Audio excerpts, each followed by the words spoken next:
ভিন্ন স্বাদের দুটি ভর্তার রেসিপি আজকে একদম সহজ উপায়ে করে দেখাবো। চলুন তাহলে শুরু করি। ভিডিওটি দেখতে অবশ্যই শেষ পর্যন্ত থাকবেন এবং যারা আমার চ্যানেলটি সাবস্ক্রাইব করেনি প্লিজ সাবস্ক্রাইব করে নিন। আমি এখানে 4টি চাপা নিয়েছি, কিছু রসুন নিয়েছি, পরিমাণ মতো কাঁচামরিচ নিয়েছি, ঝালটা আপনাদের পছন্দ অনুযায়ী। আমি এখানে 2টা লাউ পাতা নিয়েছি, লাউ পাতাগুলো ভালো করে একটু ছিলে নিয়েছি। এখন দুটা চেপা দিয়ে আমি একটু ফোল্ড করে নিচ্ছি। এই চাপা ভর্তাটা কিন্তু ময়মনসিংহ জেলায় বিখ্যাত।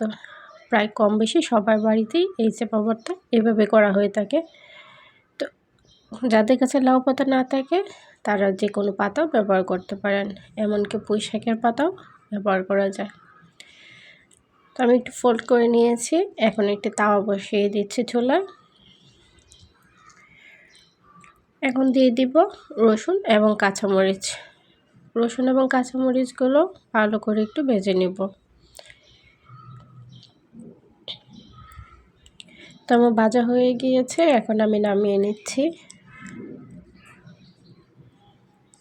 এখন দিয়ে দিব চাপাগুলো, দিয়ে একটি ঢাকনা দিয়ে দিব যাতে সিদ্ধ হয়ে যায়। এখানে কোনো পানি ব্যবহার করব না, কারণ লাউ পাতা একটু পানি পানি থাকে, এই পাতা দিয়ে সিদ্ধ হয়ে যাবে।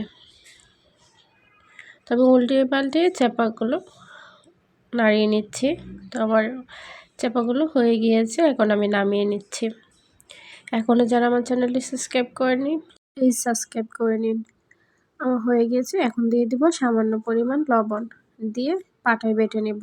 আপনারা চাইলে এটা ব্লেন্ডারও করতে পারেন, কিন্তু পাটায় নিলে খেতে কিন্তু অনেক মজা হয়। আমি 2য় নাম্বার ভর্তাটা করে নিচ্ছি। এখানে আমি লাউয়ের খোসা নিয়েছি, ভালো করে ধুয়ে কাঁচামরিচ এবং সামান্য রসুন দিয়ে সেদ্ধ করে নিয়েছি। এখন দিয়ে দিব ধনিয়া পাতা কুচি এবং স্বাদমতো লবণ।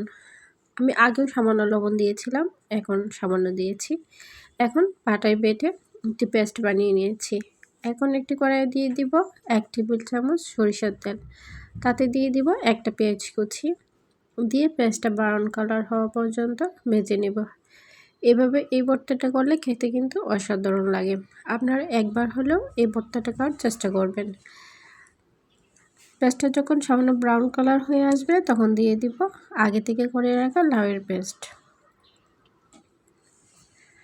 যারা পেঁয়াজ ছাড়া খেতে চান তারাও কিন্তু খেতে পারেন, কিন্তু এভাবে করলে ভর্তার স্বাদটা দ্বিগুণ হয়ে যায়। তো কিছুক্ষণ নাড়ার পর আমি চুলা থেকে নামিয়ে নিচ্ছি। তো ভর্তাটা হয়ে গেল। 2টি ভর্তা কেমন হয়েছে অবশ্যই কমেন্ট করে জানাবেন এবং শেয়ার এবং সাবস্ক্রাইব করতে ভুলবেন না। ভর্তাটা আমি চুলা থেকে নামিয়ে নিচ্ছি। এতক্ষণ পাশে থাকার জন্য সবাইকে অসংখ্য ধন্যবাদ। আল্লাহ হাফেজ।